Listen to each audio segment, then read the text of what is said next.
বাবা উঠানে শুয়েছিল, উঠানে ঘুমিয়েছে, দরজাটা পর্যন্ত খুলে নাই, দরজাটা পর্যন্ত খুলে নাই। সম্প্রতি একটি ভিডিও ভাইরাল হয়েছে, যে ভিডিওটি সোশ্যাল মিডিয়ার মাধ্যমে আপনারা অনেকেই দেখেছেন। যে ভিডিওটি দেখার পরে একজন মানুষ কখনো তার নিজের জায়গায় স্থির থাকতে পারে না। আপনারা সোশ্যাল মিডিয়ার মাধ্যমে দেখেছেন একজন বৃদ্ধ বাবা পারিবারিক ফ্যামিলিগত কষ্টকে মেনে নিতে না পারার কারণে তার জীবনকে রেলগাড়ির নিচে উৎসর্গ দিয়ে দিয়েছে। ইস, যখন ঘটনাটি দেখেছি নিজেকে আর স্থির রাখতে পারে নাই। ঘটনাটা দেখার সঙ্গে সঙ্গে আমি আমার বাবাকে ফোনটি দিয়েছিলাম, বাবা দেখো এই দৃশ্যটি। আমার বাবা ফোনটি আমার হাত থেকে নিয়ে ভিডিওটি দেখা মাত্র আমাকে ফোনটি দিয়ে দিয়েছে, বলছে বাবা এটা দেখার মতো কোনো দৃশ্য নয়। একজন বাবা তার পারিবারিক ফ্যামিলিগত সমস্যার কারণে নিজের জীবনকে রেলগাড়ির নিচে, ট্রেনের নিচে বিসর্জন দিয়ে দিয়েছে। পরবর্তীতে যখন বিষয়টা নিয়ে একটু নাড়াচাড়া করলাম, জানার চেষ্টা করলাম, ঘটনাটি দেখতে পেলাম সম্ভাব্য ঘটনাটি ঘটেছে রাজশাহীর আরানি নামক স্টেশনে।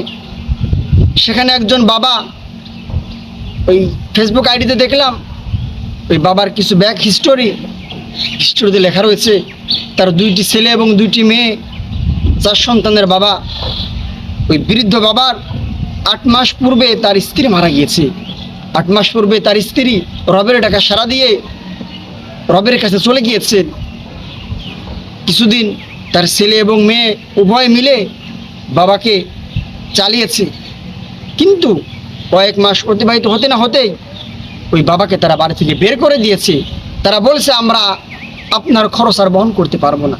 ইস, আপনি ঘটনাটা শুনলে আশ্চর্য হয়ে যাবেন।